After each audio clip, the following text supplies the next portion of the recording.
Hi, it's great to be able to be with you today and to talk about the third part of the series we're going through of Buried Treasure. Joel started off a couple of weeks ago talking about being able to find the way to be fruitful, to have the fruit of Jesus in our lives, and to be joined to Him and rooted in Him. And then we would be fruitful in the way that people will love and enjoy. And then last week he's encouraged us to build our lives upon the rock who is Jesus. And then when the storms of life come, our lives don't collapse in a pile of rubbish, but we are able to stand firm and resist the difficulties and pressures that we're under. Today we're going to be looking at how we find in this buried treasure faith that is meaningful. We all have faith in one way or another, and you may be able to see on your screen this structure which people have built to gain access to a high point. And whoever's done that is taking a great risk. They've got to have great faith in their abilities to make sure that's right. It's certainly not something I would trust. But it may be we have faith in our own abilities. We have faith in a doctor when we go to see them, and that's right. Or perhaps some financial person who will give us good advice. Maybe we have faith in our next door neighbour that assures us this is how you should do something in the garden, or maybe even more serious within the life of family or whatever. But whatever it is, we all have some sort of faith. And I'm going to read something out of the life of Jesus when he had been involved in life in Capernaum, this city which was a crossroads, a highway for people coming from the Roman Empire, from Rome, or from the Babylonian side of things, and it was sort of a crossroads where people came, and Jesus made Capernaum a centre for his ministry. And he starts off by saying this in Luke 7. When Jesus had finished saying all this to the people, he returned to Capernaum. That time, the highly valued slave of a Roman officer was sick and near death. When the officer heard about Jesus, he sent some respected Jewish elders to ask him to come and heal his slave. So they earnestly begged Jesus to help the man. If anyone deserves your help, he does, they said, for he loves the Jewish people and even built a synagogue for us. So Jesus went with them. But just before they arrived at the house, the officer sent some friends to say, Lord, don't trouble yourself by coming to my home, for I'm not worthy of such an honour. I'm not even worthy to come and meet you. Just say the word from where you are, and my servant will be healed. I know this because I'm under the authority of my superior officers, and I have authority over my soldiers. I only need to say go, and they go, come, they come. If I say to my slaves, do this, they do it. When Jesus heard this, he was amazed. Turning to the crowd that was following him, he said, I tell you, I haven't seen faith like this in all of Israel. When the officer's friends returned to his house, they found the slave completely healed. What an amazing story. And this speaks to us of this centurion who had a faith, a trust in Jesus to be able to command sickness to go. Just say a word and it went. What was his faith born out of? Well, if he built the synagogue there in Capernaum, and these Jewish elders the senior people within Capernaum were coming to Jesus with this request, because they and probably the centurion had heard of Jesus and all he had done in Capernaum. Luke starts off in Luke 4 that Jesus went to Capernaum and he went into the synagogue, and it says this in Luke 4:32, Jesus taught with authority in the synagogue in Capernaum. Here was someone that wasn't just giving a good idea or some helpful thoughts, but he had authority as he talked about God and his word and who God was. And then while he was in that synagogue, there was a manifestation of an evil spirit in one of the people that were there. And Jesus, with a word, silenced him and then told this evil spirit to go. And Luke records that with authority and power, Jesus cast out evil spirits.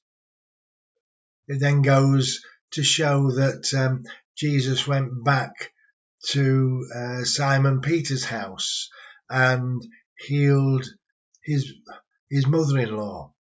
And then people brought their sick to Jesus and he healed all of them.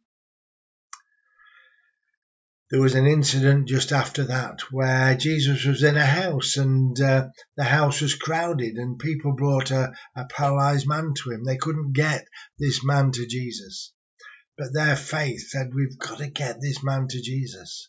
So they removed the part of the roof and lowered the guy down on his bed in front of Jesus. And Jesus had said to this man, well, your sins are forgiven. And this was questioned by the religious people. How can he do this? Only God can forgive sins. And Jesus then says this, as recorded in Luke 5, to show that the Son of Man has authority to forgive sins, get up and walk. The man got up, rolled up his mat, and left. Jesus was showing, and the people were recognizing that Jesus had authority to teach. He understood because he was the author of the God's word. Authority over evil spirits, authority to forgive sins. Luke 6 says, and the Son of Man is Lord of the Sabbath. In other words, someone who is Lord has authority over, authority within that. So the Son of Man, Jesus, had authority over days too. And so it was that this centurion would have been aware of these actions of Jesus, what he was saying and what he was doing. And he recognized there that Jesus was someone not to be messed with, someone who had authority. And being one under authority and having also authority over others, he recognized that. And so that was where he was able to say with confidence, I know that you have authority. He'd seen it in action. He'd seen it working. He'd seen it lived out. And so he exercised faith, not that he had faith in himself, but he had faith in Jesus, who had the authority to do incredible things. I'm just thinking that when Jesus was crossing the lake in a boat and there was a great storm and the disciples, who were some of them seafaring people, were frightened. They thought they were going to drown. Woke Jesus up and he commanded the wind and the waves to be calm and to be still.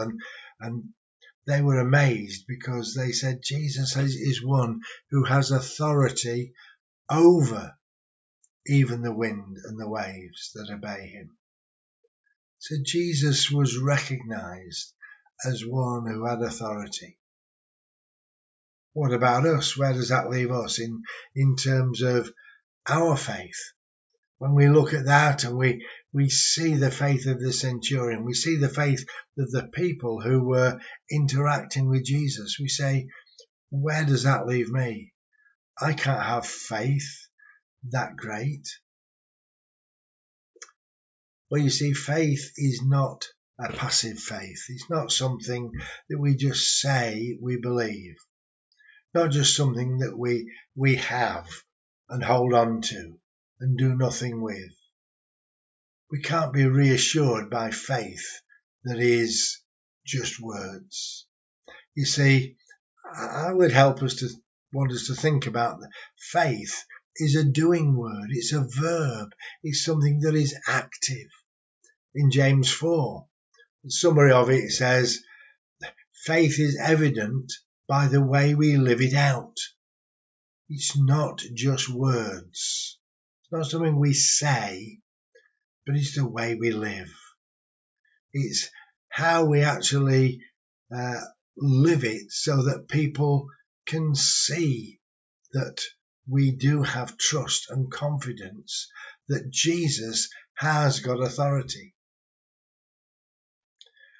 You see, when Jesus was talking at another time to the crowd, was saying, if any of you want to be my follower, then you must give up your own way. You need to take up your cross daily and follow me. Now, that's quite a hard thing, because taking up the cross, they knew exactly what that meant. Because taking up a cross means that I am dying to myself. I am prepared to die to be a follower of Jesus. Die to myself, to my own ideas, to my own ambitions, to my own thoughts, which builds on what Joel had been bringing to us the last 2 weeks in terms of being in Jesus to bear fruit, to building our life upon the rock and confidence of Jesus. He's just saying, your life is actually weak and fragile. You need to be able to give that up and take up your cross daily and follow me. And if we are prepared to do that, it shows that we have a faith that says Jesus has the authority to give me new life in all its fullness. He will, if I die to self, he will raise me up into a new person, into a new way of living. And that's what it says in Corinthians. The old has gone, the new has come.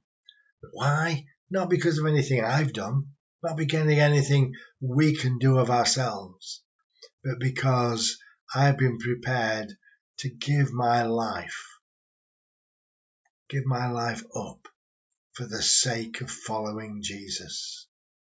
Because I know he has the authority, he has the power to give me new life. And that's the excitement and the joy of being able to follow Jesus. At one point, even after they'd been with Jesus for some time, Jesus' followers said to him, show us how to increase our faith. They were still wanting to have more faith. They were still struggling with who Jesus was and what he was doing and what he was calling them to.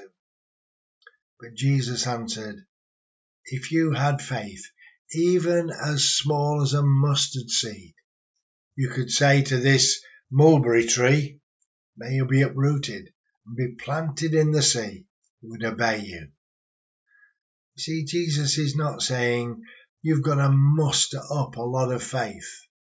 You've got to generate yourself. You've got to sort of think, I've got to have faith to do this. What you have to recognize is that Jesus has the authority. And even if you're not overconfident in it, come to him and say, Lord, I believe and I want to believe, but help me to believe even more. How do we increase our faith? We only have to have a little faith, not of a mustard seed, but it's in the one who has all authority and all power in heaven and on earth.